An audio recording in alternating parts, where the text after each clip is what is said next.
Alors bonjour à toutes et à tous et bienvenue dans cette vidéo où je vais vous parler de la dernière extension qui est sortie pour les demeures de l'épouvante. C'est le Sanctuaire du Crépuscule qui va vous confronter à la Loge du Crépuscule d'Argent. Alors avant même de vous parler du contenu, juste peut-être vous porter votre attention sur un détail, c'est la boîte. La boîte de cette extension, donc c'est une petite extension. Pour l'instant, ils alternent petite extension et grosse extension pour ce jeu-là. Les petites extensions, elles contiennent 2 scénarios et c'est des petites boîtes comme celle-là. Et là, ils ont changé le contenant. C'est-à-dire que la boîte de cette extension-là, c'est un carton qui est très très léger, très très fin. Un petit peu à la manière des boîtes qu'on trouve pour le jeu Horror Arkham, le JCE. Les boîtes Deluxe, qui sont les boîtes qu'on achète quand on démarre une nouvelle campagne. Avant ça, les boîtes, enfin la boîte pour la première petite extension qui était sortie, c'était celle-là. Et ça, c'était une boîte rigide. C'est peut-être un détail, mais qui peut compter pour certaines personnes qui ont envie d'avoir toutes les extensions et toutes les boîtes au même format, joliment exposées dans leur ludothèque. Moi, c'est pas mon cas, j'essaie d'optimiser un maximum la place. Et pour l'instant, tout le contenu était dans ma boîte dans la boîte de base. Et donc ça, c'est rangé au fond d'un placard. Si je peux, toutes les extensions, je range ça au fond d'un placard pour prendre un minimum de place et que ce soit le plus pratique à mettre en place aussi quand je fais une mise en place d'un jeu. Voilà, ça c'était pour un petit détail. Alors, sinon, pour en venir enfin à cette extension. Cette extension, elle contient donc 2 scénarios. Parmi le matériel qu'on peut trouver dans cette extension, alors il y a du déjà vu, enfin il n'y a pratiquement que du déjà vu. On a des nouvelles tuiles, toujours très chouettes. Alors dans les trucs assez originaux, on a des chariots, qui seront des chariots de défilé. Parce que dans un des scénarios, vous aurez l'occasion de participer à un festival qui se déroulera dans les rues d'Arkham. Et puis sinon, on a des trucs plus classiques. C'est bien, ça va pouvoir apporter de la variété au scénario qu'on possède déjà. Donc comme un grand salon par exemple. Alors ça, c'est assez spécifique à cette extension. La loge, le cœur de la loge. Sûrement le lieu où se réunissent les membres de la loge du Crépuscule d'Argent. On a une salle de cérémonie. Ici, on a une pharmacie. Et puis une salle de rangement. Et ça fait penser à un vestiaire, sûrement pour le festival. Et puis enfin, un truc qui a l'air très intéressant là, une chambre forte. Voilà, ça c'est pour les petites tuiles. Et puis pour la grande, c'est un café avec la rue attenante. Un petit café avec la rue attenante. Et puis derrière, on a un cachot. Voilà. Les tuiles, elles sont toujours de très très belle qualité. Ça, c'est dans la continuité, ça n'a pas changé. Ensuite, qu'est-ce qu'on a? On a des petits pions NPC. Donc ça, c'est pour les nouveaux scénarios, des nouveaux personnages avec qui on va pouvoir interagir. Ils nous ont remis des pions indices et puis des petits tokens là, qui servent à configurer les ouvertures sur une pièce. Ça, c'est uniquement pour compléter les punchboards parce qu'ils avaient de la place. C'est vraiment pas nécessaire, on en avait largement assez. Donc, des punchboards, il y en avait 3. Pas beaucoup de contenu dans cette petite extension, mais c'était déjà le cas avant pour l'extension Par-delà le Seuil, qui était une petite où il n'y avait pas énorme. Même celle-là, les rues d'Arkham, à dépuncher, il n'y en avait pas des kilos. On a quoi alors? On a des nouvelles conditions folie, nouvelles blessures, nouvelles horreurs. Ça c'est bien parce que ça ajoute de la variété, il n'en faut pas plus. Et puis, ce qui est cool aussi, c'est que, surtout pour les folies, il y a certaines folies qui sont dans la boîte de base, peut-être même dans les extensions, je ne sais plus, mais qui ne nous convenaient pas trop. Du coup, en ayant un peu plus de contenu, là, ça nous permet d'en écarter certaines. Et puis de configurer un petit peu nos parties, avec ce qu'on préfère avoir. Donc c'est pas juste utile pour la variété, ça c'est toujours utile pour pouvoir à un moment se dire ah bah tiens je préfère jouer avec ça et ça puis pas avec ça quoi. Enfin c'est de la variété en soi. In fine, ça apporte de la variété. Alors ici, ça c'est toujours classique, les cartes qui sont utiles. Comment est-ce qu'on les appelle déjà ces objets qui ne sont pas des objets communs? Je ne sais même plus. Bref, c'est des objets qui sont utiles dans les scénarios. On en a qui vont nous être utiles dans les deux scénarios. On a deux nouveaux sorts. Alors contrainte, je vais y revenir. Et puis un nouveau sort de combat. Quand on regarde, c'est assez classique. Hein, c'est rasoir spectral. Il fait 2 points de dégâts. Sauf que c'est pas un sort à distance. De toute façon, les sorts, ce qui est intéressant, ce qui les différencie des autres, et puis ce qui rend vraiment intéressant les sorts de combat, enfin d'avoir de nouveaux sorts de combat, c'est tout ce qu'on a, hein, c'est les différentes résolutions qu'on a au verso, c'est ce qui permet vraiment de thématiser en fait le sort. On a une nouvelle condition, stressée, qui potentiellement peut nous enlever des succès. Et puis on a de nouveaux objets, alors de nouvelles armes qui sont assez sympas. Et puis ça, je vais revenir un petit peu sur ces objets-là quand j'ai parlé de la nouvelle mécanique de cette extension aussi, comme avec le sort. On a deux nouveaux investigateurs, puis un nouveau monstre. Alors le nouveau monstre, c'est un spectre. Alors elle n'est pas exceptionnelle cette figurine, hein, je trouve. Hein. Franchement, là, je sais pas si on la voit bien. C'est vrai que c'est pas vraiment ce qu'il y a de mieux dans cette gamme. Même si je trouvais que la qualité, elle s'améliorait. Bon, les investigateurs sont cool, eux. Donc deux investigateurs connus au bataillon. Il y a Lily Chen et Charlie Kane. Les figurines sont très sympas, surtout celle de Charlie Kane que j'apprécie particulièrement. Alors eux, quand je les ai regardés, je me suis dit, mais ils ont l'air d'être sacrément balèzes. Parce que Lily Chen, elle permet, quand elle se bat à main nue, de faire beaucoup plus de dégâts.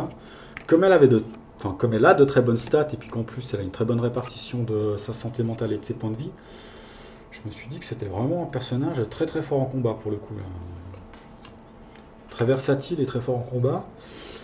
Puis je me suis dit, ils nous ont mis un autre personnage super balèze, Charlie Kane, parce que bon, ok, lui, c'est pas lui qui se battra peut-être.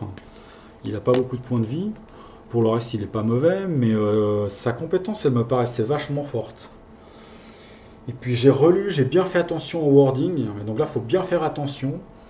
En fait, c'est une compétence qui permet de transformer une loupe en succès. Une seule fois par test, donc déjà c'est fort, hein. Pas par round, mais par test. Mais ça s'applique que à ces tests à lui, d'une part, et d'autre part, ça peut être activé que s'il y a un individu qui est à portée. Alors il faut bien faire attention ici là, à quoi on fait référence avec la notion d'individu. C'est pas un investigateur, un individu, c'est un pion comme ça. Donc il sera sûrement très fort sur certains scénarios, puis beaucoup moins sur d'autres du coup. Donc finalement ça va. Je les trouve quand même forts, mais heureusement ça compense un petit peu la puissance que je pensais qu'il avait.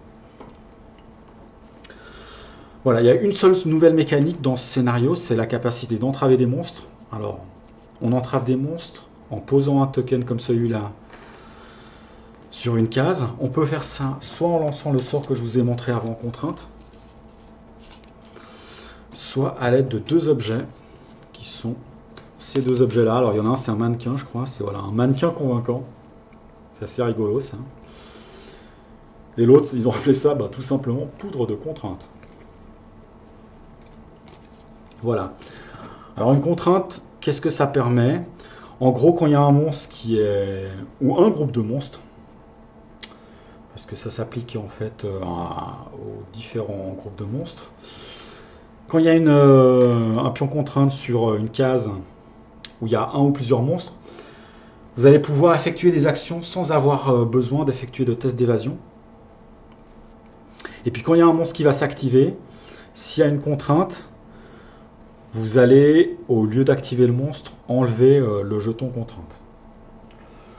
Ça, je trouve ça très cool comme mécanique, surtout que parmi les objets, il y a des objets qui permettent, comme celui-là, le sifflet d'urgence, qui permettent...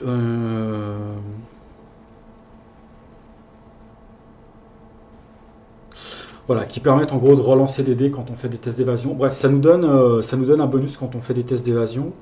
Et puis on avait un... Il y a celui-là aussi, alors peut-être moins directement lié à des tests d'évasion, mais celui-là, il nous donne des bonus d'agilité. Tout ça pour dire que l'action d'évader, c'est quelque chose que nous, on faisait pratiquement jamais. Parce qu'on trouve, en tout cas moi je trouve, et je pense que les autres joueurs avec qui je joue aussi, on trouve que c'est trop risqué. Vaut mieux parfois directement taper un monstre, essayer de le finir, plutôt que de ramasser par exemple des objets qui nous auraient fait tomber ou autre chose. Ou alors activer quelque chose sur une case où il y a un monstre. On y perd souvent parce que c'est vraiment assez risqué d'évader un monstre. Potentiellement, vous pouvez perdre une action, il peut vous faire des points de dégâts.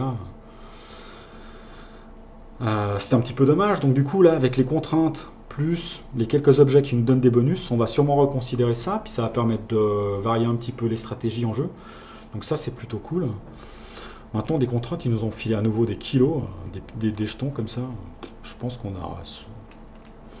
Là, on en a largement trop, mais à nouveau, c'est pour compléter un petit peu le contenu qu'il y a sur les punchboards, enfin le contenu, l'espace. Mais il faut savoir que les pions contraintes, vous pouvez en mettre plusieurs sur une même case. Donc je ne me rends pas compte à quel point on pourra en mettre sur le jeu. Mais il y en a quand même beaucoup, je trouve. Donc voilà pour le matériel. Et sinon, comme je le vous disais, cette extension, elle contient 2 scénarios. Alors si je prends mon application, ça porte le nombre de scénarios maintenant à 16 pour ce jeu. Sachant que le tout dernier, il n'est pas encore traduit. Donc il y a 16 scénarios, 3 DLC. Les 2 derniers scénarios de cette extension, c'est le diadème du crépuscule, et puis derrière des portes closes. Le premier scénario, l'ambiance, c'est une ambiance qui est plutôt urbaine, qui va vous amener donc à vous balader dans les rues d'Arkham, avec un festival. Donc il y a un festival qui se déroule, donc il y aura une ambiance festive, peut-être un petit peu comme dans le Carnaval, qui est un scénario du jeu de cartes Horror Arkham. Donc c'est un scénario avec une certaine difficulté que j'ai pas encore fait. Donc je les ai pas encore fait, j'ai juste lu en fait un petit peu les feedbacks sur le net, mais sans spoiler. Donc scénario d'une durée conséquente avec une certaine difficulté. Et puis l'autre,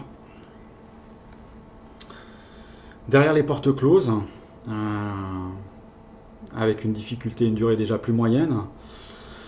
Dans celui-là, vous allez vous faire enfermer et puis il faudra basiquement s'échapper.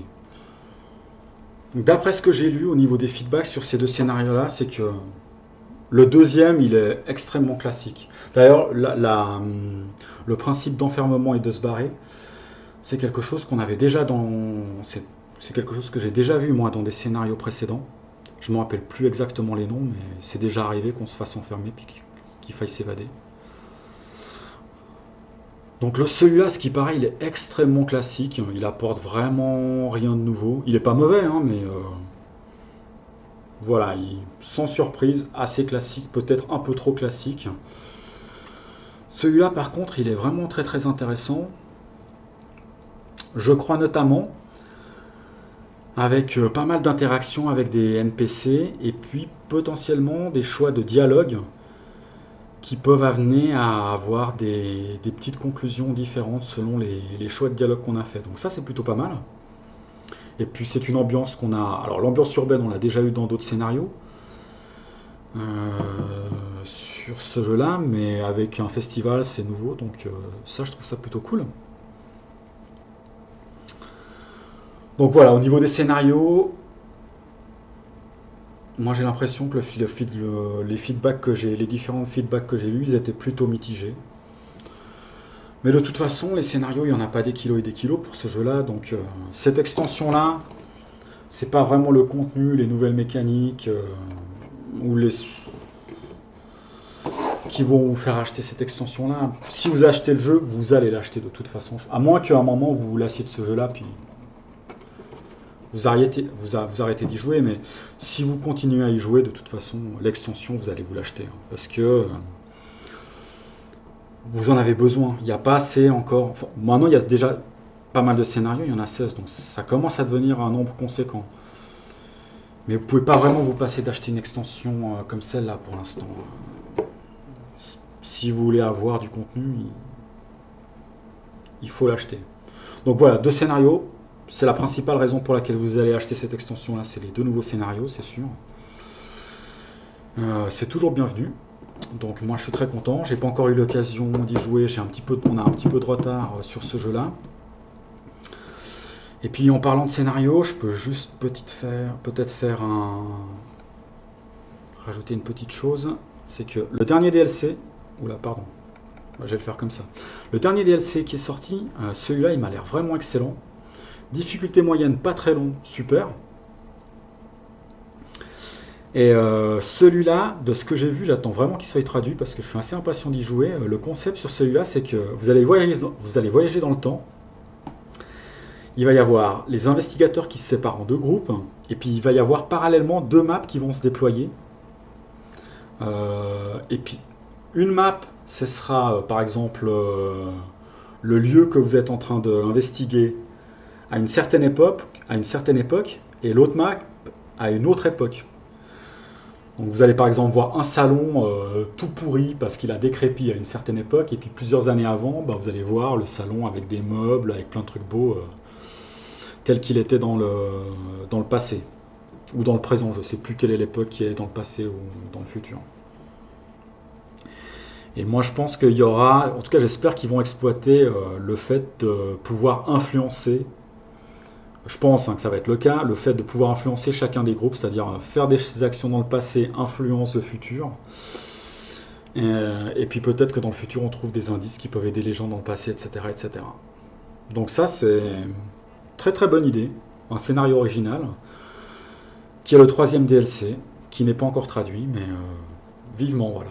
Donc pour l'instant, 3 extensions, 3 DLC. Donc cette extension-là, elle est peut-être pas très très originale, c'est peut-être pas la meilleure pour l'instant qu'ils aient sorti. Mais de toute façon, du moment que la qualité, elle est au minimum égale à ce qu'il y avait avant, ou même à ce qu'il y a de moins bien, pour moi c'est quand même tout bon. La prochaine grosse extension qui va sortir, elle proposera 3 scénarios, et là on va voyager, c'est cool parce que moi j'ai regardé un petit peu. Elle va nous faire voyager, ça se passera je crois à bord d'un dirigeable il me semble, à bord d'un train, ou alors à bord d'un bateau et à bord d'un train, je sais plus. Mais pour l'instant ils arrivent encore à se renouveler, donc c'est bien, c'est cool. Je vous ai pas parlé du nouveau monstre qu'il y a dans cette extension, c'est le spectre. Je vous en ai pas parlé parce que ça vaut pas vraiment le coup, la figurine elle est pas terrible. Mais dans ce jeu là, les figurines c'est pas vraiment le point fort du jeu. Même si je trouvais que la qualité elle s'améliorait, les figurines investigateurs elles sont cool elles. Surtout Charlie Kane. Mais les monstres, bof. D'ailleurs, en parlant des figurines monstres, elles commencent à prendre beaucoup de place. Et moi, jusque-là, alors, pour conclure cette vidéo, jusque-là, j'arrive à tout mettre là-dedans. Et donc, tout le contenu qui est sorti pour l'instant en français, et qui est sorti tout court, parce que la dernière extension n'est pas encore sortie en anglais, la dernière grosse.